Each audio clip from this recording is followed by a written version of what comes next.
Save करने के लिए गया। भाई लोग हमारे बाहर खड़े थे, ऊपर से फायरिंग हो रही थी, ऊपर से फायरिंग इस तरीके से हो रही थी झाड़ियों में से। भैया मैं मतलब कि मैं बता नहीं पा रही हूँ आप लोगों को। आप रोइए मत, आप रोइए मत, बिल्कुल शांत। वहाँ पर जो बिजली विभाग थे उन्होंने लाइट बंद कर दी भैया। वहाँ पे लाइट अगर 10 मिनट और वो लोग ये देख रहे थे कि रात को किस तरीके से अंधेरा और एक एक बहन बेटियों की किस तरीके से इज्जत लूटी जाए, इस तरीके से कर रहे थे वो लोग। हम लोगों ने कैसे अपनी इज्जत बचाई है हमें पता है, हमने अपने भाइयों को कैसे मरते देखा है सामने से,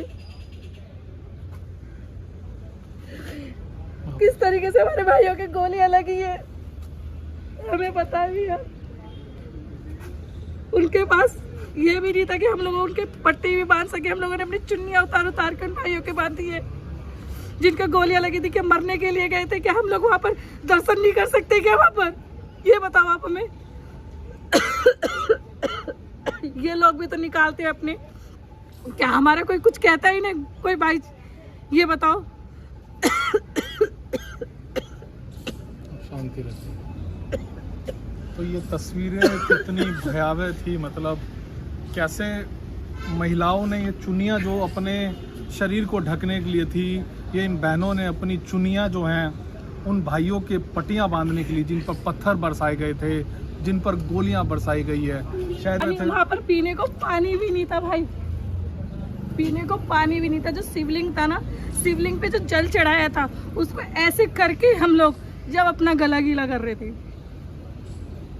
ये वहाँ पे ना पीने को पानी था, ना बिजली बिल्कुल बंद कर दी गई थी वहाँ पर। क्या करते हैं हम लोग? अगर हम लोग वहाँ पे जो ये कह रहे हैं कि लड़ना लड़ाई, अगर हम वहाँ लड़ने के लिए गए होते थे कि हम अपने 1-1 साल के बच्चे लेके जाते क्या भैया? उस टाइम तक कोई पुलिस कोई कुछ भी नहीं आया था उस टाइम तक। कैसे बच के निकल आए फिर आप? बच के हम जब निकले, जब बाद में प्रशासन थोड़ा बहुत आया है, जब भी हम लोग किस तरीके से निकले हैं, जैसे गाड़ियाँ खड़ी हैं तो गाड़ियों के नीचे से घुस के हम लोग निकले हैं, खेतों में से कैसे अपने जान बचा के निकले हैं। कोई खेत में से निकला है, कोई कैसे निकला है। और गाड़ियों में भी हम लोग, जब प्रशासन की जो बस आई उसमें से भी हम लोग इस तरीके से घुसे जैसे भेड़ बकरी घुसती है, इस तरीके से हम लोगों ने जान बचाई है। शब्द नहीं है इस तरह की पीड़ा दर्द का, क्योंकि मैं खुद उस यात्रा के अंदर शामिल था। और काला हो गया था धुएं से, जो हमारी सारी गाड़ियां फूकी हैं, बादल इस तरीके से काला हो गया था जैसे कभी जब मौसम खराब होता है ना, जब भी ऐसा बादल काला नहीं होता। सरकार के लिए क्या कुछ कहना चाहते हैं? सरकार से मेरी हाथ जोड़ के यही अपील है, मोदी जी से यही अपील है कि हम 2024 में जब भी वोट देंगे, जब कोई योगी जैसा या फिर कोई अच्छा नेता वहां पर बिठाया जाएगा, इस कट्टर को हम बिल्कुल नहीं चाहते। क्योंकि इस कट्टर के सामने जो हम बहनों की इज्जत लूट रही है, जब ये इतनी थोड़ी सी जो हमारी 2-2.5 हजार महिला थी, जब ये उनकी रक्षा नहीं कर सका तो औरों की क्या रक्षा करेगा ये बता। बाबूजी, कल जो नल्हड़ में श्री शिव मंदिर में कांड हुआ है जी, उनके श्रद्धालुओं पर जो एक बहुत बड़ा हमला, सुनियोजित हमला हुआ है जी, क्या आप वहाँ थे? मैं वहाँ एट ए टाइम मौजूद था और पूरी वारदात मेरे सामने हुई थी। मैंने चश्मदीद अपनी आंखों से वहाँ के हालातों को देखा और देखने के बाद मैं इस नतीजे पे पहुंचा कि अगर प्रशासन इस बात पर अमल नहीं करेगा तो चंद दिन बाद मुसलमानों का राज होगा और हमारी बहन बेटियों की इज्जत हमारे सामने लूटी जाएगी। कोई भी इसमें दो राय नहीं है। वहाँ का जो मैंने वो देखा है, स्थिति का जायजा लिया है, वहाँ चारों तरफ से गोलियां बरस रही थी और कोई भी वहाँ प्रशासन का व्यक्ति मौजूद नहीं था। हमारी माताएं बहनें, अगर आध घंटे बाद हमने देखा था कि अंधेरा होने जा रहा था, हमारे सामने हमारा कत्लेआम होता और हमारी बहन बेटियों की इज्जत हमारे सामने लूट के और उनको कत्ल किया जाता। तो बाबूजी, वो लोग आप लोगों के मंदिर में आने के बाद उन्होंने फायरिंग की? पहाड़ पर वो लोग चढ़े हुए थे, हम नीचे थे मंदिर में, करीब 6000 बच्चे, लेडीज और हम बुजुर्ग थे उसके अंदर। वो चारों तरफ पहाड़ पर चढ़ने के बाद चारों तरफ से फायर हो रहा था। जब हम लेडीजों को बाहर निकालने की कोशिश करते थे तो वो अपना फायर तेज कर देते थे और वहाँ जो गाड़ियों का हमने सिलसिला अपनी आंखों से देखा, वहाँ कम से कम मेरी नजरों में, मेरी 76 साल की एज हो गई, कम से कम 300 गाड़ियों में आग लगाई गई और गाड़ियां पलटी गईं। जब हम वहां से निकलने की कोशिश कर रहे थे तो चश्म दी मैंने वहां आदमियों को कत्ल होते हुए देखा, फरसाओं से काटे जा रहे थे। वो लाश कहाँ जा रही थी, कौन ले जा रहा था, इसके बारे में नहीं पता, क्योंकि हमें खुद अपनी सुरक्षा करनी थी। हम वहाँ ये देख रहे थे कि हम कैसे निकल के यहाँ से जाएं। ये मैंने स्थिति अपनी आंखों से वहाँ चश्म दी देखी है। तो जैसे टीवी पर बता रहे हैं कि 1 या 2 लोग ही मरे हैं, तो आपके हिसाब से वहाँ पे कितने लोगों को ऐसा हताहत हुए हैं? मेरी नजरों में कम से कम बता रहा हूँ 50 आदमियों का कत्ल वहाँ हुआ है। और जो ये कह रहे हैं कि टीवी में एक भी वहाँ नहीं मिला है, तो मैं उनसे एक प्रश्न करना चाहता हूँ कि टीवी पे स्टेटमेंट देने वाले को क्या पता है, क्या वहाँ मौजूद था, क्या उसने सरेआम वहाँ की स्थिति देखी? मैंने स्वयं वहाँ देखा, मेरी माताएं बहनों की किस तरह से वहाँ दुर्गति हो रही थी। ये कॉल किया, एक ही प्रार्थना थी, सिर्फ हम मर जाए ना, हमारी लाशें भी एक मान सम्मान के साथ उठा लेना, हमें इन जिहादियों का नाखून मत लगने देना। बस यही एक अंतिम इच्छा के साथ मैंने कॉल काटा। मुझे नहीं पता वो भाई की मैं प्योरिटी करूंगी कि इन्होंने उस चीज़ को दुनिया के सामने लाया और कुछ हद तक मदद हमारे साथ पहुंची। और कितनी महिलाएं थी? आपने बताया कि कैसे आपने पानी का वो बता रहे थे आप, जो पूरा जो अभी जल अभिषेक हो चुका था, हजारों की तादाद में लोग थे। थर्मस में वो पहाड़ी इलाका है, मतलब एकदम बंजर टाइप का लगा लो, जंगली एरिया लगा लो। वहाँ पे पानी पैसों से मंगाया गया था, एक लिमिट में पानी था, पानी खत्म हो चुका था, जग पानी खत्म हो चुका था। बात जब आई ना टॉयलेट वॉशरूम जाने की, प्यास भी हम लोग झेल गए थे। टॉयलेट बाथरूम के लिए जब हम लोग जाने लग गए, टॉयलेट बाथरूम गोलीबारी से घिरा हुआ था। जब हमारे भाई हमारे साथ थे, हम इतने मजबूर हो गए थे, हम उन अर्धनग्नों में हमने वॉशरूम किया है, हम टॉयलेट का पानी पिया है हमने कल। हम कुछ बहनों के हाथ, मैं कहती हूँ मैं आज के समाज में जो न्यू जनरेशन में बिल्कुल शर्म नहीं करूँगी। कुछ उस टाइम जो महिलाएं थी अपनी जो 4 दिन की स्थिति से गुजर थी, उन स्थिति से गुजर थे, भाइयों के सामने वो मजबूर हो गई थी। उनकी चीज़ें वो मतलब इतनी मैंने खुद अपनी आंखों से खराब होते हुए देखी है। ये तो एक शारीरिक प्रताड़ना मैं मानती हूँ। जो दिल और मान सम्मान और शरीर की जो बात थी ना, वो सिर्फ सुदर्शन न्यूज़ ने कल चलाई। आपने बताया कि छोटे छोटे बच्चे थे, उनकी क्या स्थिति थी वहाँ पर, और किस तरह से गाड़ियों में कितनी आग लगाई? सुनने में आ रहा है कि बहुत लोगों को तो जला भी दिया गया था। बच्चे छोटे से लेके हर एज के बच्चे थे, बोतलें जो दूध पीते हैं मुंह, वो भी बच्चे थे, जवान से लेके सब थे। और अपने हर एज के जो बड़े बुजुर्ग थे वो भी थे, उनके डायबिटीज, शुगर, जो घबराहट वगैरह, बीपी वगैरह सब बढ़ चुके थे। नॉर्मल एक तो एज के अनुसार होता है, एक माहौल को देख के होता है, मगर अंदर से तो चीज़ तो एक मान सम्मान की घबराहट थी, मरने की घबराहट नहीं थी।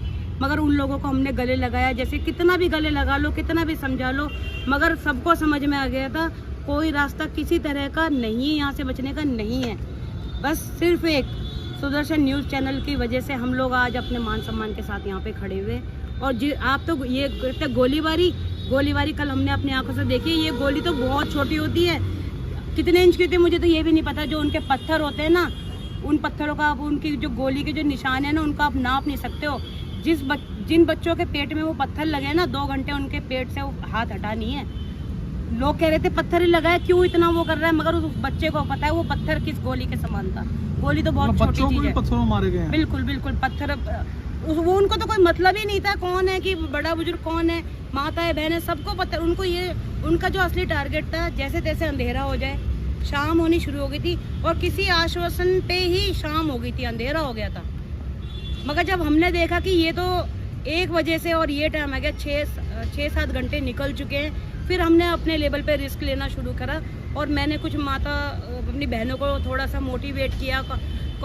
अपने जो सागर भाई हैं, अपने तीनों सागर भाई, सागर पराशर, सागर मलिक, सागर कुमार, इनके कॉल से मेरे को हौसला मिला। टूट मैं भी गई थी इज्जत मान सम्मान को लेके, मगर इनके कॉल से मुझे हौसला मिला, शायद एक बचने का चांस है। उन बहनों को हमने हौसला अफजाई किया और एक निकलने की हिम्मत करी कि मैं तुम्हारे साथ हूँ। पता नहीं मैंने झूठ कहा सच कहा, मैंने बोला वीडियो तो क्या कुछ भी लोगों के पास नहीं गई, तुम लोगों के पास जो वो आपने वहाँ पे देखा है, अपनी आंखों से देखोगे ना, आपको पता लग जाएगा सन 84 में क्या हुआ था, सन 47 में क्या हुआ था, भारत पाकिस्तान में जो बंटवारा हुआ था, ट्रेनें जो कटी थी, लदी थी, वो कल मैंने मंजर खुद अपनी आंखों से देखा। उन्होंने बहनों ने बिंदियाँ हटा दी थी, चूड़ियाँ हटा दी थी।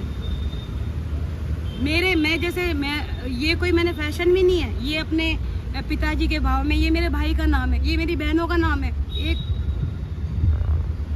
आप रोइए मत। कहते हैं कि फैशन में टैटू होते हैं, ठीक है, एक अपना भाव होता है। इन भाइयों के नाम को कैसे छुपाती, बहनों के नाम को कैसे छुपाती और कहाँ तक छुपाती। बहनों ने बिंदियाँ उतार दी थी, यहाँ तक कि जो भी अपने हिंदू की जो पहचान होती है वो भी हटा दी थी। मतलब ऐसे कि ये तो हमने दंगों के टाइम में देखा था, सिखों ने जैसे अपने केश कटा लिए थे, इस तरह से आपने अपना सब कुछ। बिल्कुल बिल्कुल बिल्कुल। कुछ बहनों ने जो इनका पहनावा होता है इस तरह की चीजें कर ली थी, ऐसे करके। बसों में जब हम लोग भरे ऐसे करके कर लिया था। अगर बाई चांस बसों में पकड़े जाए या हमें उतारा जाए, अगर हमारा माथा ऐसे मिले शायद वो हमें छोड़ दे। फिर मैंने उनसे उतर उतर के पूछा आपका नाम क्या है, कहाँ के। सब सारी बहनें हिंदू थी, टोटली हिंदू बहनें थी, जिन्होंने जो मजबूर हो गई अपनी सुहाग को हटाने के लिए। अपने ये जो आप लोग इसका तमाशा बना के रखते हो कि ये जो बिंदी सिंदूर आप लोग आजकल धीरेन्द्र शास्त्री की आलोचना कर रहे हो ना, यही शक्ति देते हैं। ये भाइयों के नाम की चूड़ियाँ शक्ति देती है हम लोगों को। आप लोग इसको फैशन का नाम देके वो बदनाम करते हो। इन्हीं की वजह से, इन्हीं की शक्तियों की वजह से हम बचे हैं। लोग गाड़ियों में हाथ मारते हैं, सामने खड़े हो जाते हैं, डंपर खड़ा कर देते हैं हमारी गाड़ी के सामने। और इतना ही नहीं भाई, सिर्फ आदमी नहीं थे वहाँ पे, जितने भी मुस्लिम थे पथराव करने वाले, सिर्फ आदमी नहीं, इतने से बच्चे, छोटे छोटे 10-10 साल के, 12-12 साल के बच्चे, लड़कियां तक अपनी छतों पे। औरतों का क्या काम था, उन्होंने पथराव किया हमारी शोभा यात्रा पे। हम शोभा यात्रा जब निकाल रहे थे, हमारे मन में इतनी खुशी थी कि हमारे कुछ भाई देखेंगे, ठीक है, हमें आगे जो है प्रोत्साहित करेंगे, लेकिन हमारे ऊपर तो पथराव कर दिया गया। और इतना ही नहीं, मैं आपको एक बात और बताता हूँ, हमारा एक भाई है विजय कट्टर हिंदू, ठीक है, अपने दम पे लड़ता है, वो अपनी दम पे बात करता है, तुम्हें उसकी ही बात बुरी लगती है। उसकी गाड़ी तक फोड़ दी इन लोगों ने, गाड़ी तो फोड़ी।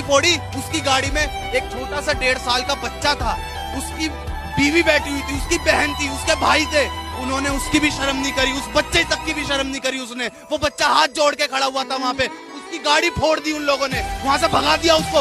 ये क्या कैसे लोग हो यार तुम लोग, बच्चे तक को नहीं छोड़ते। हमने पीछे देखा ना, पीछे वाली गाड़ी पे पथराव हो रहा है, माताएं बहनों पर पथराव हो रहा है। और पीछे की जो हमारी गाड़ी थी ना भाई साहब, उसमें 1.5 साल का बच्चा था, उसमें एक उसकी माता थी, उस माता बच्चे को ना उसकी माँ ऐसे करके भगी है हमारे सामने। मैंने थोड़ा भगाने की कोशिश करी, वो चले गए, लेकिन हम पत्रकार की रूह कांप जाती है, क्योंकि हम भी इंसान हैं। जब हम देखते हैं ना कि एक माँ अपने बच्चे को लेकर कैसे पकड़ी है, उसका लेकिन उन्होंने हमारे बस के ऊपर पथराव करा, हमारी बसों के ऊपर। जो हमारे बच्चे थे वो नीचे उतरे, और उन्होंने हमारे को बचाने के लिए हम नीचे उतरे, और हमारे बचाव के लिए उन्होंने निहत्थे होने के बाद भी हमारे को बचाने की पूरी कोशिश करी। वो डरे नहीं कि उनके हाथ में हथियार नहीं है, क्योंकि बस में सारी औरतें थी, बच्चे थे। उन्होंने बहादुरी से मुकाबला करा और वो हमारा बच्चा शहीद हो गया। और मैं इससे ज्यादा उस बच्चे के बारे में कुछ नहीं कह सकती। मैं इतना कहूंगी कि हमें बहुत गर्व है, हमें बहुत गर्व है कि ये बच्चा हमारे पानीपत का था।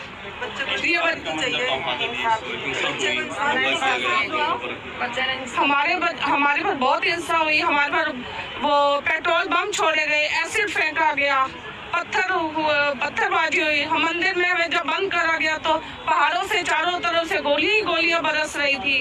ये हमारे बच्चे थे जो हमारे को बचा रहे थे। हम सारी औरतों को मंदिर के अंदर बंद कर दिया, क्योंकि मंदिर इतना बड़ा नहीं था कि जिसमें 4-5 हजार लोग आ जाते। हम औरतों बच्चों को अंदर करके, ये हमारे वीर बच्चे हमारी सुरक्षा के लिए बाहर तैनात थे।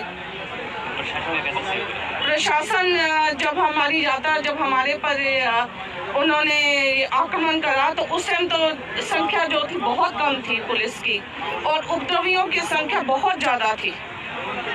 बस में कितने लोग थे आप लोग जब ये हमला हुआ आप पे? तो बस में 50-60 लोग थे हम। क्या मांग आप करते हो सरकार प्रशासन से? हम सरकार से कहते हैं कि हमारे बच्चों को इंसाफ दिया जाए, उसके परिवार को इंसाफ मिले, उसको शहीदी का दर्जा मिले। हाँ जी।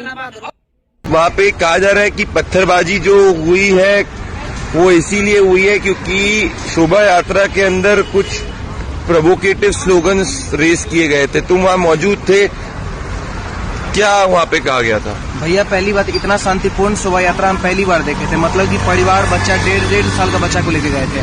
अगर हम लोग को शाउटिंग करना रहता या अगर हम लोग दंगा के मकसद जाते तो बच्चा को लेकर नहीं जाते। पूरा परिवार था, एक सैकड़ों से ज्यादा हम लोग के साथ महिलाएं थी। वो महिलाएं सब सुरक्षित थी, हम लोग की वजह से हम लोग सब जा रहे थे आराम से रैली लेके।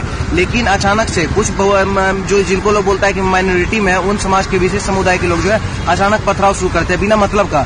उसके बाद पथराव शुरू करते हैं, उसमें देखते हैं कि बच्चे, छोटे छोटे बच्चे उसमें रहते हैं, वीडियो भी हम आपको दिखा देंगे। और साथ में जो महिलाएं थी, महिलाएं भी पत्थर चला रही थी। तुम एक सेकंड, तुम कह रहे हो कि तुम्हारों पे जो पत्थर चलाए गए थे वो सिर्फ और सिर्फ पुरुषों ने नहीं चलाए गए थे, महिलाएं भी मुस्लिम समाज से और बच्चे भी पत्थर चला रहे थे। स्टार्टिंग से जैसे ही हम लोग फिरोजपुरी में इनकी है, कंटिन्यू हम लोग पत्थर चला है। किस एरिया में तुम्हारे हस्बैंड महिलाओं और बच्चों ने पत्थर चलाया? भैया हम लोग नरहल करके कुछ होता है, शिव मंदिर करके, महाभारत का शिवकालीन मंदिर है, वहाँ से हम लोग इन कर रहे थे। जैसे ही वहाँ से एंट्री मारे, तुम्हारे हाथों में हथियार तो नहीं थे? नहीं भैया, एक भी कार्यकर्ता के हाथ में कुछ भी नहीं था, बस एक भगवा ध्वज लगा हुआ था। वो भी आप बिलीव नहीं कीजिएगा, डर के मारे हम लोग का जब ऐसा माहौल खराब हो गया कि हम लोग के साथ टारगेट किलिंग होने लगा मेवात में। मतलब हम लोग को कहीं भागने का जगह नहीं लगा, गलती से हम लोग पाकिस्तान में इन कर गए। ऊपर से जो भी हम लोग का जो भगवा पहने थे वो हटा लिए, कलेवा पहने थे भैया, कलेवा हम लोग को कल उतारना पड़ा, टीका मिटाना पड़ा, क्योंकि अगर हम लोग टीका अगर लगा के जाते तो हम लोग को वहाँ बीच रोड मार दिया था। इस तरीके का वहाँ माहौल था भैया। उसके बाद फिर लास्ट में जब हम वहाँ से निकल रहे थे, क्रॉस कर रहे थे फिरोजपुरी के बीचों बीच, वहाँ पे जो हम लोग खड़े बैठे थे, पता नहीं क्या आग वाला कुछ था, वो जब यहाँ फेंका तो मेरा यहाँ पे आग वगैरह से यहाँ लग गया, पूरा जल गया हल्का। आरएसएस वालों को, आरएसएस वालों को गुस्ताखे नबी का असर चाहिए, गुस्ताखे नबी का असर चाहिए। आरएसएस वालों को, आरएसएस वालों को, आरएसएस वालों को